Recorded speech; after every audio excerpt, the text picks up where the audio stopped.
Good evening, ladies and gentlemen, and welcome to North Shore Live Cooper's Corner. We're live this evening. It is August the 7th, 2019. Can you believe this? Kids are getting ready to go back to school, so watch how you drive. And I know that the brick and mortar stores are packed with a lot of school goods. Crayons. I love the smell of crayons in the fall. Crayons, paste, paper, folders, backpacks, lunch boxes, pencil boxes, you name it. So make sure you're out there, and I think that the school has already sent in per grade what you need to purchase. So that's how it was when I sent my kids and my grandchildren, so that was what they do. Anyway, hope you had a wonderful day today. It was beautiful out. A little warm, but it's beautiful. Just remember this date when it is in December. So if it's chilly or cold or whatever, you can remember the warmth that August offered you. Anyway, well, this evening's program, we've waited quite a while for Barb Ziegenfeld, and Barb has come to us for the program. And she's going to be talking about the Women's Auxiliary, the American Legion Post 145 out of Highland Park, some veterans, and the Lewis and Clark expedition, and their grandchildren, great-grandchildren, great-great-great-grandchildren, and the heirs to those two famous names, Lewis and Clark. So without any further ado, let me introduce Barb Ziegenfeld to you. She's been on before, but with many interesting items, but this evening will really blow your mind. Absolutely incredible. Welcome, Barb. Well, welcome. Thank you, Bev. It's good to be here. Always good to have you. Thank you for having me. You are a ray of sunshine and light. Thank you. Thank you. And so excited that you brought this information to the public. I mean, Right. This is incredible. Right. And now this is going to be seen all over the world. Exactly. And considering there may be other heirs out there, Oh, there are many descendants. and Of the so Lewis and they Clark. may be seeing this program, Right, right. and they're going to say, "Oh my goodness, I am the 35th heir to Right. whatever Lewis Right. and Clark. This Right. is for real." Right. Well, actually, the Lewis and Clark Bicentennial was held between late 2003 and 2006. 200 years later than the original trek and the expedition. And the original trek, the preparation work, Meriwether Lewis had to go up the Ohio River to Pittsburgh to get several of the boats and to recruit men for the expedition. And so that took several months. And then the trek originally set off from, I believe it was Fort River du Bois in Illinois, right near the Missouri River when the actual trek began. And so President Trump has actually signed legislation that extended the Lewis and Clark Trail from, I believe, Fort River du Bois all the way up to Pittsburgh, which is where, the preparation began. So you may want to have some other experts on the Lewis and Clark topics on at a later time who could really go in depth. Absolutely. I mean, yeah. this is living history. It is. This is It real. This is not something that, I remember this as we spoke before in the green room. Right. In grammar school. Right. Talking about Lewis and Clark expedition. Right. And now, I don't even know, do they teach this in school? What do we know about the teachers that teach history? Is it just what they're learning now is political history, or is it really history? That I'm not sure of because I'm not in education. But I do know that all the spots along the trail through the country, from Pittsburgh all the way to Astoria, Oregon on the Pacific Ocean. Any national park site or state park site that has a Lewis and Clark Interpretive Center, they usually have grand, beautiful exhibits and usually like a movie presentation about that part of the country. How nice. Which is really great. Oh, how nice. Yeah. And as we'll get into discussions, I mean, there's a lot of anniversaries coming up where you're going to be hearing, about different parts of the country, re-proclaiming their history, because the state of Missouri is going to have their bicentennial in 2021, and there's a lot of Lewis and Clark sites in Missouri, of course. And then actually our nation's, I want to call it by the proper name. Let's see if I can get it back. Our country is going to be celebrating our 250th anniversary in 2026. Yeah. And it's officially called the semi-quincentennial. Semi-quincentennial. So, all the historical agencies would be right to just, re-promote all their history of their area. Absolutely, absolutely. Well, let's start from the beginning. We'll get back to Lewis and Clark. Okay. We were talking about the American Legion, and Right. We talked in the green room about Larry Sassarosi receiving Right. that award. Right. Beautiful award. Right. And he, as commander, has just stepped down here Right. from post number 145 Right. here in Highland Park. Right. So how does, like someone would say, I hear you talk about this on the air, you're on cable with it, how do I join or what do I do? So how does one, a woman, because I'm also in the auxiliary, Right, right. but how does a woman or Veteran? veteran get involved with that? Well, the Highland Park Post has their monthly luncheon meetings in Deerfield Yeah. at the Italian Kitchen on the second Tuesday of the month, and usually they start eating about 11:30 a.m. So they could maybe just show up and ask some questions or what have you. To be how to become members? Right, right. Or But you have to be a veteran. yes, to join the American Legion. To join Correct. the American, you have Correct. to be a veteran. Right, and then to be a member of the auxiliary, you need to be a mother, wife, daughter, sister, granddaughter, great or great-great or great-great-great-granddaughter, or grandmother, or step relatives of a veteran. Must be a member of a veteran. Right, and I do know that the American Legion membership requirements for the veterans were during any of the Great War periods. Okay.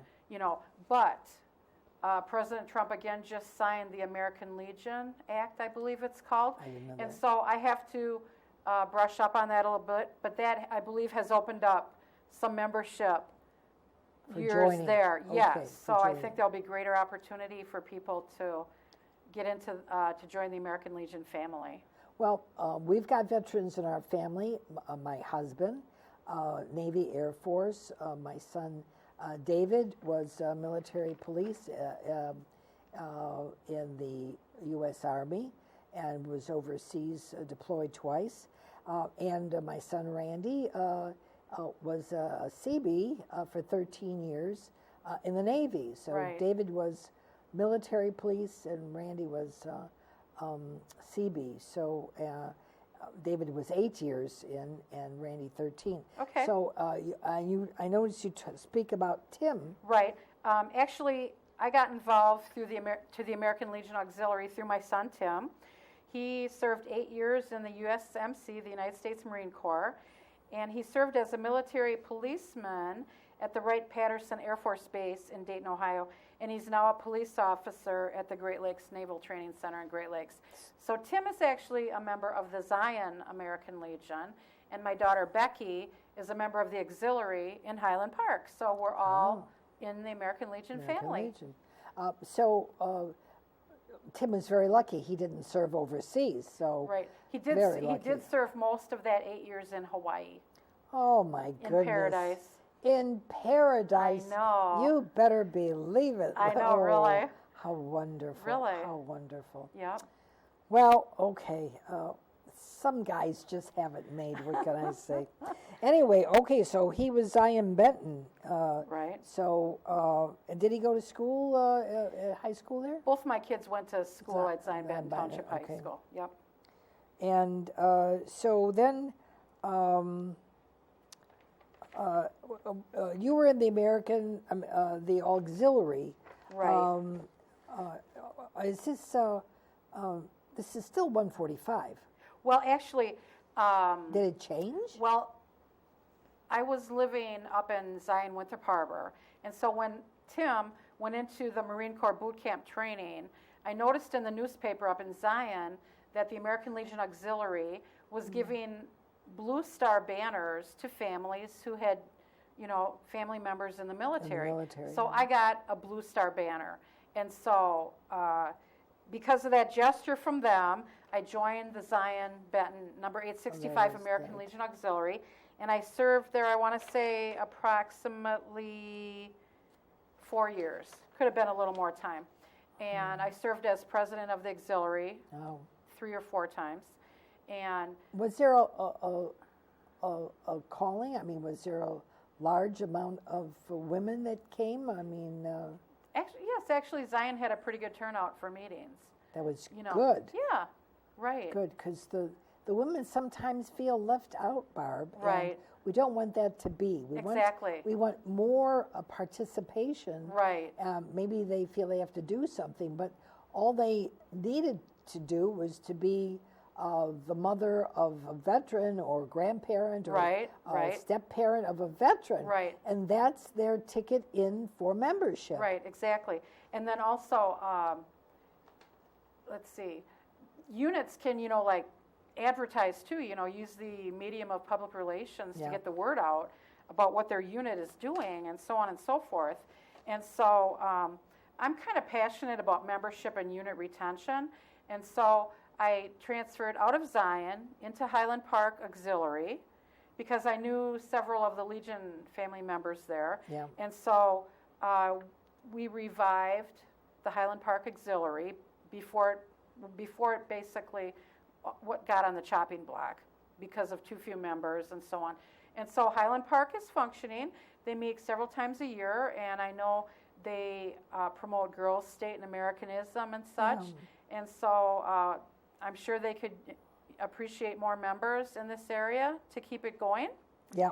And then I served in Highland Park for approximately 4 years. So then I transferred into the Deerfield Auxiliary, and which is where I'm at right now. But I still keep an eye on all the units that I've ever participated in, and if they need help, I'll assist them and try to give them Oh, yeah, guidance. you're very good that way. I want. And Bev, I do want to public- commend you on using your Cooper's Corner platform for veterans issues in Thank the you, area, thank you. and we all really appreciate that. Well, it's very close to my heart, you know Right, that. exactly. So whatever I can do to help veterans and the disabled veterans for sure. Definitely. Because they need the most encouragement to go back into the community where they belong. Right, They need to right. feel belonging. Right, And that's what we right. need to do, Barb. We need to get them back Oh, yeah. into the community. Right. Yeah. Do as much for them as we can. Absolutely, Right. absolutely. And even the simplest things, make their day. Sure. Auxiliary units can make tray favors and turn them into the Lovell Hospital That would be where the nice. ladies work. And, Yeah. it's just a little extra thing It's that a makes little- them, reminds them of Yes. home and stuff. And they really appreciate it. Oh, for sure, for Right. sure. And the American Legion family is also in the midst of several anniversaries. This year, 2018, 2019, is the 100th anniversary of the American Legion. And the American Legion Auxiliary is starting their 100th anniversary celebration in August of this year and going through 2020. So the American Legion family has a lot to be proud of, Yeah. has a lot to celebrate, and can 100 utilize years. and leverage all these anniversaries to bring awareness of what their missions are to their local communities. 100 years, is Exactly. that incredible? It is. I mean, there are a lot of organizations that that do good, But, because of lack of participation or that their membership has failed because Right. of age, Right. and they don't have many members. Right. But 100 years, constant 100 years. Right. That's wonderful. Right. The American Legion, that's wonderful. And it's really something, for younger people to admire, that longevity, and Sure. to jump on and get on board and bring their youthfulness and their knowledge and intelligence to how they can support the organization. Exactly. Youth, Exactly. Youth and energy is what we need. Right. We Right. really need it. We really need it. So, Right. what Barb is saying is that if you are a veteran from any of the wars or any of the theater wars, or if you are a parent of a veteran, the Women's Auxiliary is looking for you. Exactly. And we can certainly use your energy, your thoughtfulness, your excitement to be able to work with the other ladies in the auxiliary. It would be wonderful. It would be Right. wonderful. And actually, Bev, the American Legion family, is still an essential community organization in all the programs that they provide to veterans, children, and the community. The American Legion Auxiliary in particular has approximately 18 program areas that they provide to the communities. Americanism, the Auxiliary Emergency Fund, which is a fund where auxiliary members or American Legion family members can look to if they have a crisis, like if they are the victim of a tornado or a flood or what have you. Those funding monies are there to assist them. There's a history committee, formerly known as the Cavalcade of Memories, which basically keeps all the scrapbooks and the little pictures and so on and so forth. There's children and youth, community service, constitution and bylaws, education. Let me expound on education. The American Legion Auxiliary does provide various scholarships to youth and even adult college students. Wow. So contact your local auxiliary unit for more information. And then there's, of course, Girls State, American Legion Auxiliary Girls State, Yeah. and ALA Girls Nation, Gold Star program, junior activities. The auxiliary does have junior members. Leadership, legislative membership, national security, past president's parley, POPPY, public relation, and Veterans Affairs and Rehabilitation, also known as VAR. Now, public relations is what got Larry where he's at. It is. And he always, when we have him on the program, he's always, very responsible to tell the viewers out there about, what's going on with the members of the American Legion and the veterans, and to Right. be helpful in what he's doing. Right. He was wonderful to have received that. It was really a very nice thing to do for him. Good, good. Yeah, very happy I'm glad for that him. worked out the way it did. Yes, absolutely. Yep. Now, let's see. Now we can go back to the Lewis and Clark Okay. history. All right. And we can go back as well as the World War II. So, what happened in June? It was this past June that. Right. June. My son and I traveled to Washington, Pennsylvania, the weekend of June 8th and 9th. Okay. Now, during the bicentennial from 2004 to 2006, I traveled to many of the mid region of the United States to the celebrations that I could. I was in St. Louis probably 3 or 4 times in that 2 to 3 year period, and I took several bus tours. If there is anything in St. Louis named after Lewis and Clark, I saw it. Yeah. Oh, good. And actually, I also visited a beautiful home. It's called the Robert Campbell Home, and it's the actual home of the Campbell family that dates back to the fur trade era. Really? It's like a 2 or 3 story house, and everything in there are the family's belongings. The only thing that's been updated are like the furniture coverings and the beddings and so on. Otherwise, it's like walking back into the early 1800s. It's just marvelous. If anybody has a chance to go see that, Sounds go like see my it. house. 1800s. That's what I Right, said. right. I Well, still use a pump to do my yeah, dishes. yeah, yeah. So during the bicentennial, I had the chance to meet probably 5 or 6 of the descendant families of the Lewis and Clark Trek. I met several of the Clark family, and I met members of the young man named Shannon that was on the trek. He was approximately 18 years old, and he would go out hunting and so on. And I met several of the Gass family, the Coulter family.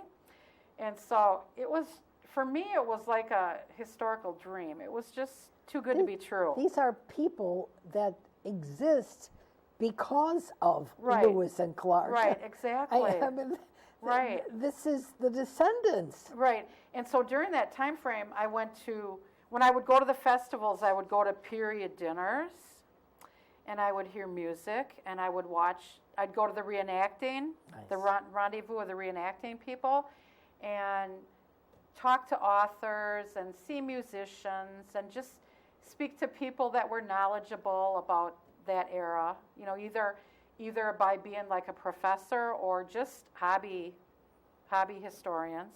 And so it was a time of my life, I have to say. So Lou Ritton, who's the national president of the Lewis and Clark Trail Heritage Foundation, who is from Chicago, anyway, he contacted me about a possible Girl Scout patch for a descendant of Patrick Gass, who was nearly 104 years old, Oh, that wanted to see his great-great-granddaughter get a Girl Scout patch related to Lewis and Clark. at 104. Yeah. Longevity as well as the descendants. Right. Oh, my goodness. Exactly. And so I didn't think I had a Girl Scout patch, but I told him I'd call him back and see what I had. Well, it hit me pretty quickly. I had a beautiful set of Lewis and Clark patches that are from the St. Louis Area Council of the Boy Scouts from the Jamboree year of 2005. When there's a Jamboree year, every council needs to create a set of patches so that when the scouts from their council go to the National Jamboree, they have patches to trade. I see. So the St. Louis Council patches that year had a beautiful, kind of a 6-sided patch in the middle, and then 6 patches around the edge. And each patch represented a significant person from the Lewis and Clark Trek. And that would have been Thomas Jefferson, Meriwether Lewis, William Clark, Sacagawea, who was the young Native American guide, and her husband Charbonneau, and then York, who was the African American slave. So each of those people had a patch around this middle patch. And so I had the set professionally framed in a beautiful frame. I picked out a frame that looked like bamboo, so it looked natural. Wow. And so I called Lou back, and I told him that I have this set of patches that I would like to gift to Maggie Lane, the Girl Scout. How nice. Yes. So my son and I went out on June 8th and 9th to Washington, Pennsylvania, and the presentation was at the assisted living facility called the Presbyterian Senior Care Facility in Washington, Pennsylvania. And Eugene Gass Painter was the gentleman that was nearing 104 years old. Oh, And so let me just tell you a little bit about Eugene. When he had good health, he did reenacting around the time of the bicentennial years, and he portrayed his great-grandfather, Patrick Gass. And Patrick Gass was the master woodworker of the Lewis and Clark Trek. And so Patrick did the dugout canoes, he made them, and then he also built the forts that they wintered in on the trek. incredible. Right. And so a little history about Patrick Gass. He completed the Lewis and Clark trek. He came back and he served in the War of 1812.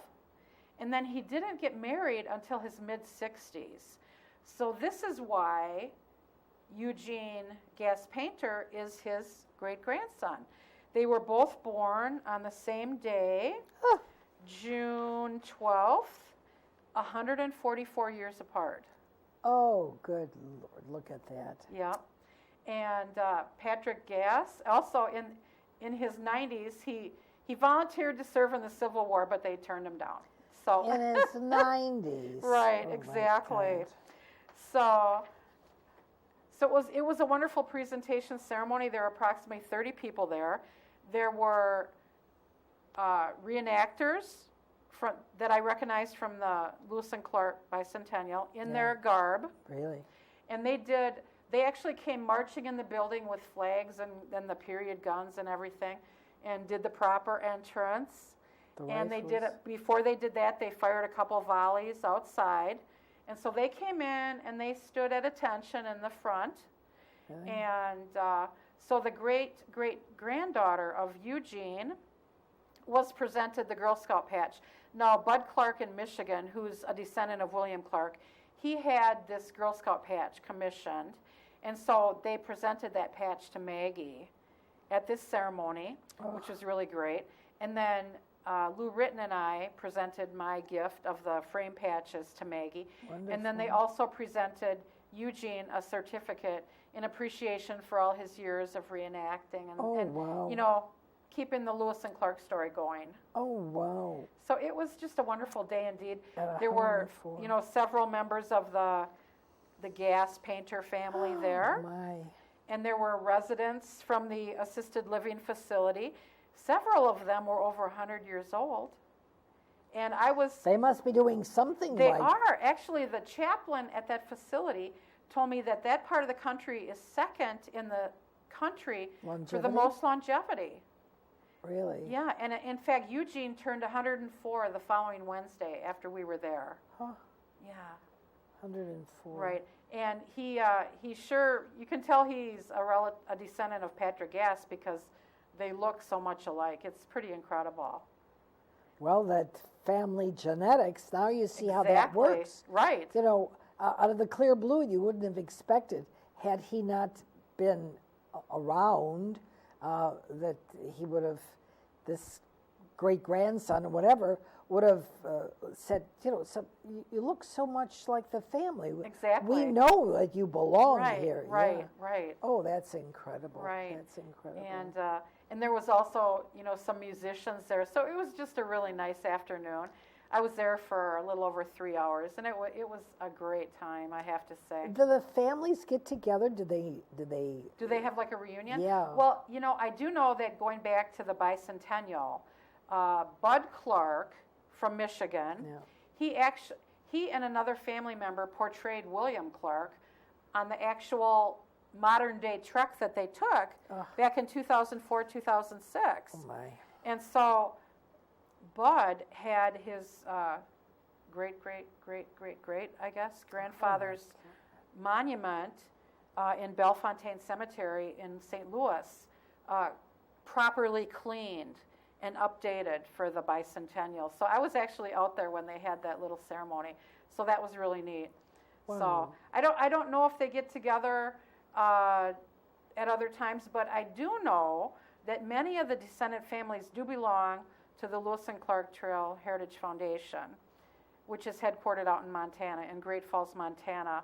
And so they have an annual convention. And so You don't have any information that one from Lewis and one from Clark, maybe like the Hatfields and McCoys ever got together and married or anything? Oh, I mean, that I don't that know. really would tie the That I knot. don't know. That The genealogy, really, I don't know. Yeah, the genealogy on that. Right. Wow. But you know, anybody can Google the Lewis and Clark Trail Heritage Foundation out in Great Falls, Montana, and they have a wonderful website and resources and a magazine called We Proceeded On. And You know, this is history. This is important for Americans to know. This is who we are. Exactly. This is so interesting. Right. People say, "Oh, history, that's so old, buff. We don't want to, Right. But when you start talking about it, you want to know: did you know them? Did you? What was anything left to you? If you got a watch or a watch fob, or if you got a barrette or it's something from exactly. them? Yeah. Oh, well, you know what? The year after the conclusion of the bicentennial, was in 2006. And then in December of 2007, I flew out to Bismarck, North Dakota, and I drove up to Washburn, North Dakota, which is just a little bit north of Bismarck. They have a Lewis and Clark facility up there. And so they had on exhibit all the Clark family antiques, which was really awesome. So I flew up there, and they knew I was coming, and so I arrived at the center, and they kind of gave me a guided tour through the exhibit, and it was Barb, really they neat. should adopt you. I My know, God, really. you should I be know. adopted. And so Bud Clark had a lot to do with that exhibit. Yeah. Many of the family heirlooms, I believe, were his. In But the neat Montana. thing is that each family member had like a glass or an acrylic glass Display exhibit case. display case. Yeah. So you could walk around, and like some of the girls, the girl siblings there were wedding dresses, there were china dishes, there were guns from the family. Sure.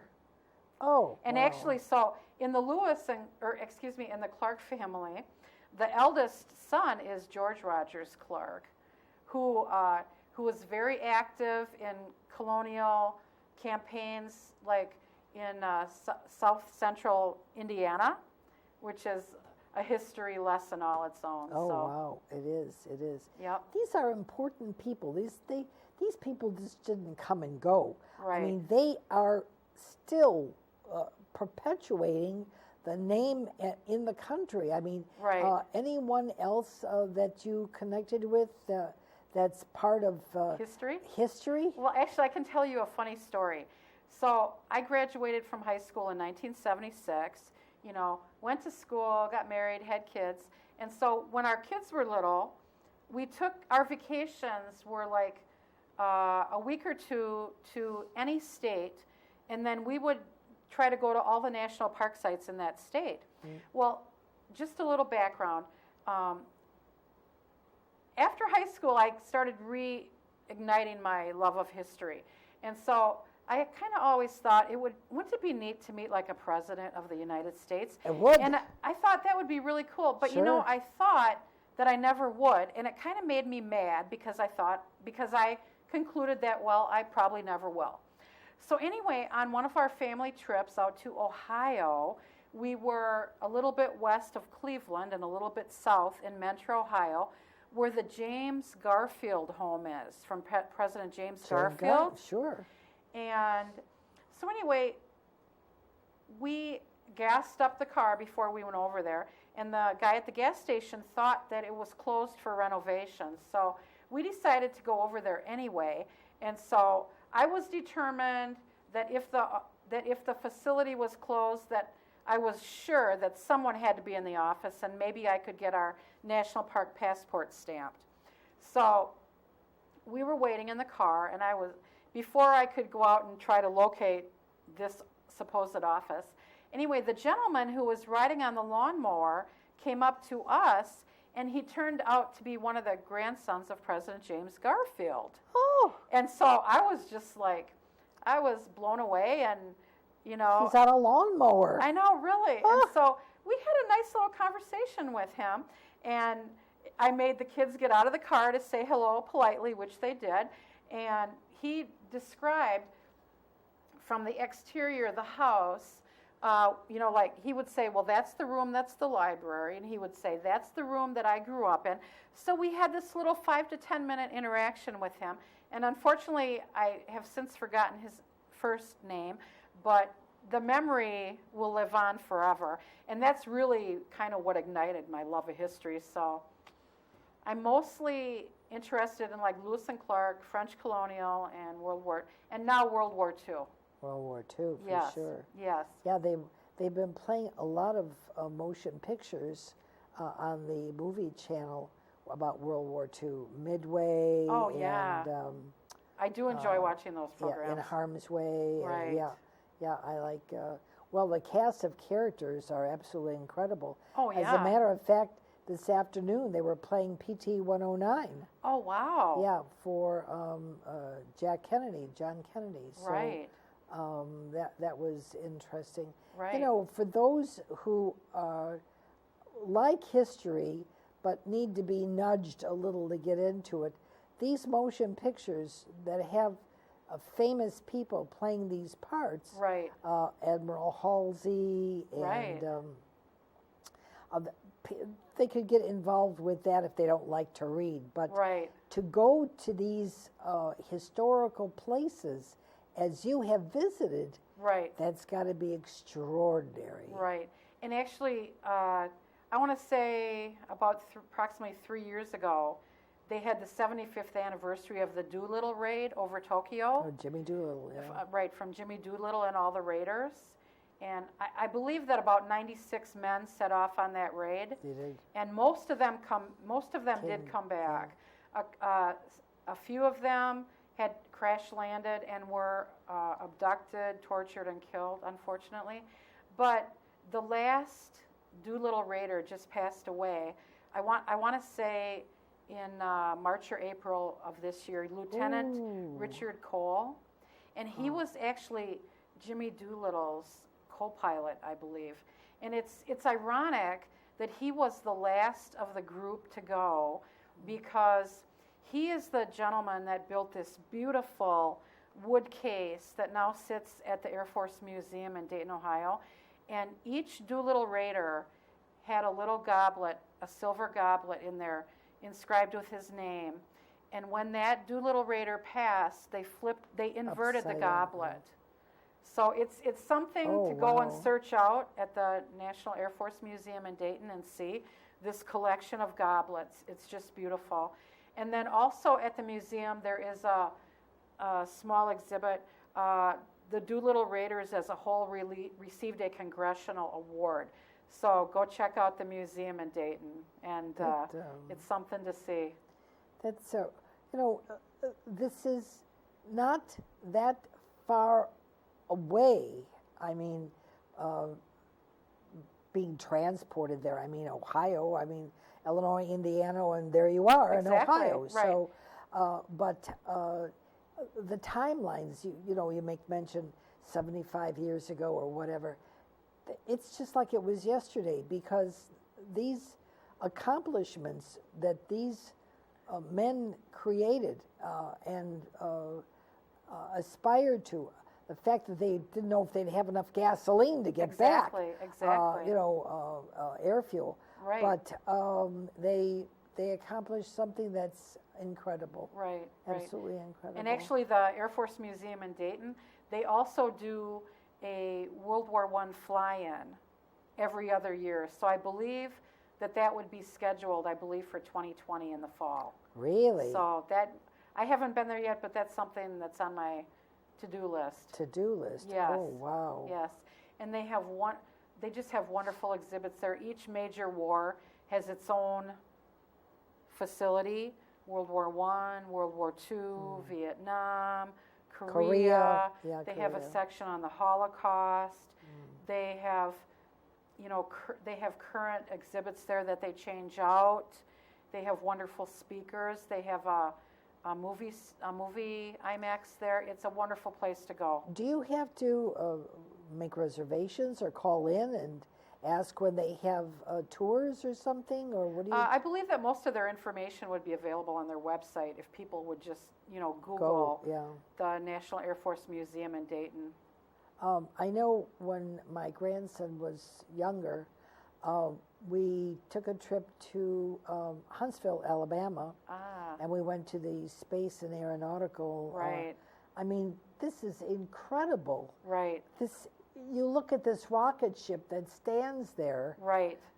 in Huntsville at the Space Museum, because he went to camp there. Right. He was there for 2 months in camp. Oh, wow. And it says United States on there, huge. Right. And your heart just is aflutter because, man put this together. Exactly. And it's such a show of strength. Right. It's incredible, just Right. incredible. They had boys and girls that were going there for camp.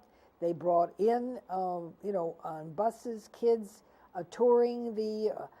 I was so proud, so proud. Oh, is that neat? Yeah, it was wonderful. Right. It was just wonderful. Right. He got a little flight suit. He Oh, was. wow. Oh yeah, yes. So they went to space camp. He went to space camp. Oh, that's sure. awesome, because I'm hoping to send Oh, my grandsons That's there. wonderful. Oh, And then we yeah. went to the IMAX theater. Right. And they show you this, you just, it's so ethereal. It's unbelievable. Right. Where you're in space and you see all these stars and these planets and Right. the music playing. We're human beings. We're we're not. I don't know how to put that, but we're just here for a moment Right. in time. Right. And you look out and you see these stars, and they've been there for millions and billions of years. Right. And they are still there. Right. And, those that came before us saw this and didn't, Right. do anything or couldn't. Right. And here in our time, they've already been to the moon 50 years Right. ago and back. Right. And now I hear word that they want to start another trek to perhaps go to Mars. Oh, wow. Yeah. Amazing. So that will be amazing. Right, right. Yeah. And just to add, there are also rockets at the museum in Dayton, too. The rockets. Yes. This was. It's amazing to see. Yeah, this rocket has to stand 200 feet tall. But Right. you see the printing on the side, these huge letters, United States on Right, there. right. I mean, that, Right, it just makes you feel very proud. right. And then all the programs on TV right now, of course, commemorating the 50th anniversary of Yeah. the Apollo missions. Yeah. That's exciting, too, because I remember, living through that time period and growing up and watching it on TV and, seeing it happen as it was reported. Oh, yeah. So Yes. we can as all it was- relive that. Yeah. Well, I was having a baby. I know. So, and I even wrote in to NASA and told them, because they sent out some information and said, what do you have to say or think about the 50th? And then I told them, I had a son. While they were landing, their foot went on the moon, and Buzz Aldrin, and all this, and then we, made a bronze plaque of the first footprint on Oh, there. wow. Yeah, Nice. it's sitting in the lobby of the Illinois Masonic Hospital. So the Oh. lobby has that bronze footprint. It's Really? huge. Oh, Yeah. wow. So that's, these are all mementos of experiences that America has accomplished. Right, To be on the moon, to Right. place that flag, right. to put your footprint there. Yeah. The first human being to put your footprint on there. Right. Is it? And then when we go to Mars, that will be, that It'll will be be interesting to watch. wow. It'll be interesting to see what. Well, what they is said in that the they, future. if you want a ticket to go, I don't know if we want to go to a rocket ship. I get a little airsick, Yeah, right. How are they going to handle that? Yeah, exactly. Sorry, the washroom is Right. being filled right now. No, so can't do That's that. too so. funny. That's too funny. But that we're talking about here on Earth all of this stuff that took place hundreds of years ago with Lewis and Clark. Right. And here they're going to go. The next excursion is going to be to the Mars. Right, That's going right. to be, Amazing. Yeah, I think President Trump said they're going to start this Space Force? Space Force, Okay. and they're going to. And I would like that. That's interesting. Yeah, That's interesting. I would like them to continue the exploration. Right. Because I Keep do. it going. Yes, I do feel that we as Americans and human beings have something to offer Right. others, And I think that there is life on other planets. We can't be the only ones. Right. Something to aspire to. Isn't it incredible? Right. Isn't it incredible? Right. And you had mentioned anniversaries. In 2026, our nation is going to celebrate its 250th anniversary, which is properly called the semi-quincentennial. And so those preparations are actually beginning now, and I want to keep a great eye on those because I'd like to take my grandchildren to some of the colonial sites and Civil War sites. But it's a great opportunity for local and state historical societies to tell their mission again, to restate their mission to the public, and to enjoy, this anniversaries that are coming up. In fact, let me just tell you a little bit about the bicentennial. Back in 1976, I was a senior in high school, and I used to receive the Bicentennial Times newspaper every month, and I was just like really into it. And so when I'd get my newspaper, I would read it from cover to cover. And so in 1977, after I was out of high school, I took a bus trip to Washington, D.C., and amazingly, the National Bicentennial exhibit was still going on at the Smithsonian Institution in Washington. So I got to take advantage of that, which was really awesome. And so I also took along my July 1976 edition of Bicentennial Times, just because. And so when I was out in Washington, when I wasn't doing the bus tour things, if I had some free time, I would go off in taxis, and I went to the National Cathedral, and then I actually searched out the Bicentennial Commission office.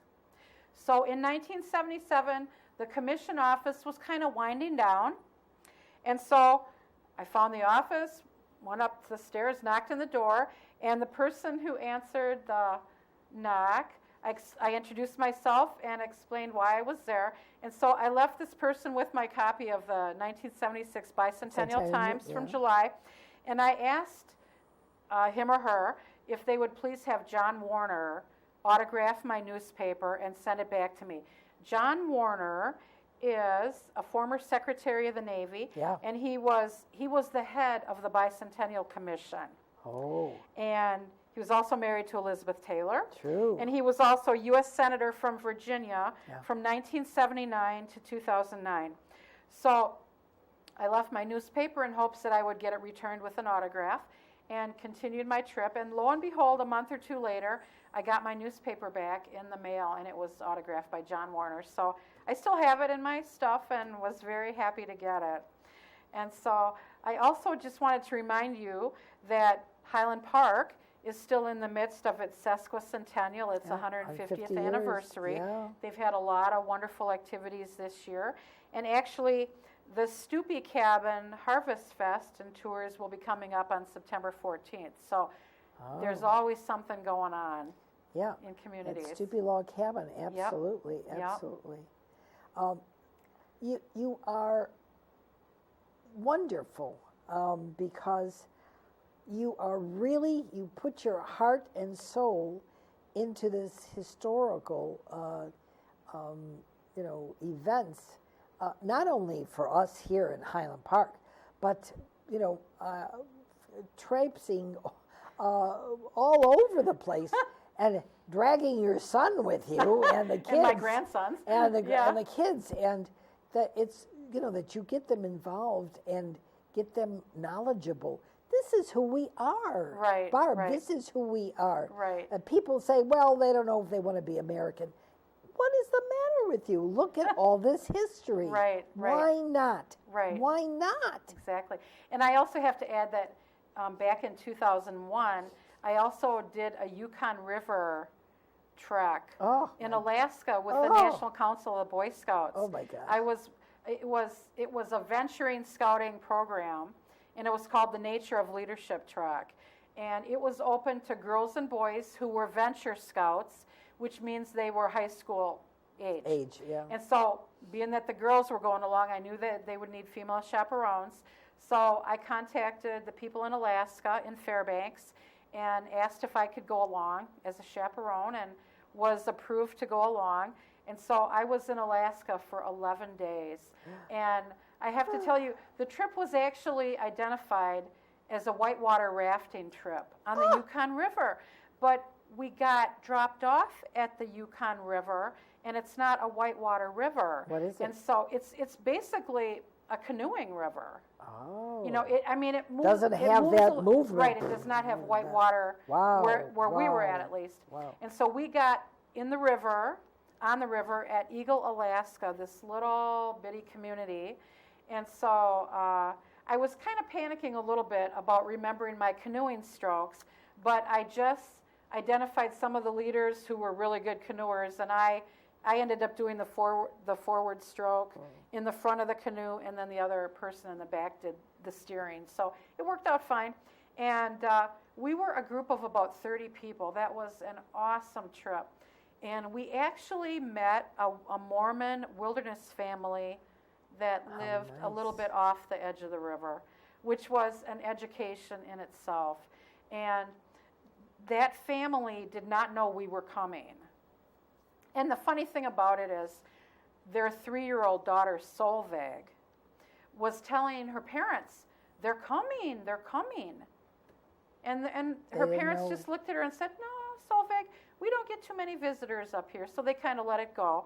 So then sometime after that, the father had brought his John boat out on the Yukon River and actually discovered us, because we were trying to find their fish racks and stuff to identify where we might locate them. Yeah. So the father found us when we were actually breaking camp. So we set up camp again, and we spent another day there. And it was an experience of a lifetime.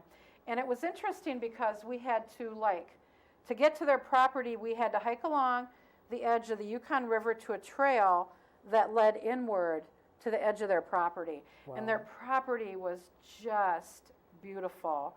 The parents' name, Tim and Tova Henry. And their property was just gorgeous. If you love the outdoors, you would have been amazed at their property. They had the biggest garden I have ever seen in the world. It was probably the size of two or three driveways. Oh, wow. And they put up a lot of their food by canning it. Yeah. And so they had like an open door garage where they stored all their canned goods. And they lived subsistently from the state of Alaska on that property, which meant that they had to pay a yearly subsistence fee. And then they could take all I believe it was salmon and wildlife or whatever they needed to survive. And so they canned a lot of salmon. And the yard was just beautiful. The dad had these fur pelts that were like stretched on brass or whatever in the yard. It looked decorative. It was beautiful. They had like a little outdoor shower. They had their large one-room cabin, which had moss on it. And they were also in the process of building a new 2-story log cabin. So they were up to the level of the floor on the second story. Floor, yeah. So actually, when we were there, the youth actually did him a favor, and they all went in his John boat across the Yukon River, and he cut down trees, and they helped stack the trees for him, which saved him about a month of time. Wow. Well, when you have an extra set of hands helping you, it's believe me, well worth it. I mean,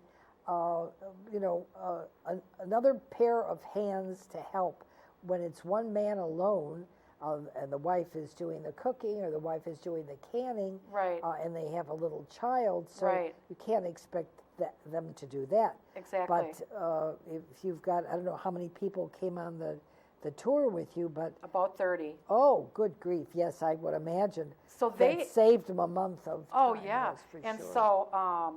so they, both the 30 member group and their family, the Henrys. So we had this day, 24 hours of interaction. Wow. And, they told us stories, and we told them stories, and we learned from each other. They also had a little cabin that was their winter bath. And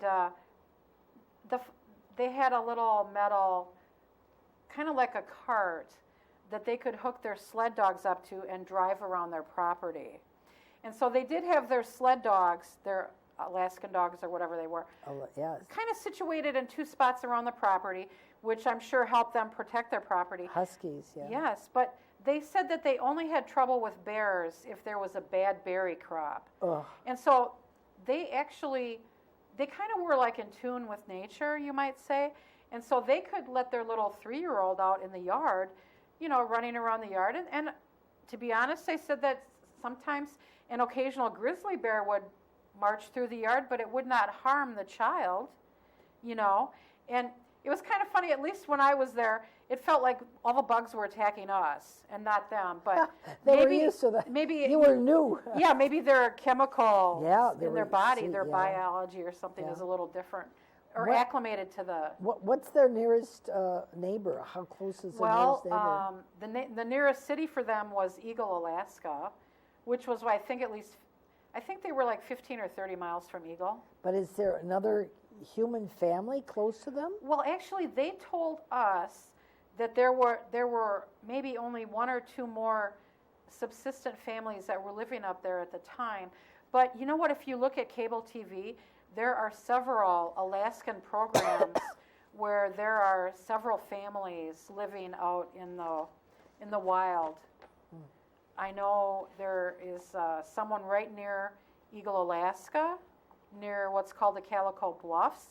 I do watch several of the programs on Alaska on TV, so I do get to see the Calico Bluffs, and so I love to tell my grandsons that I was there. You were there. And then sure.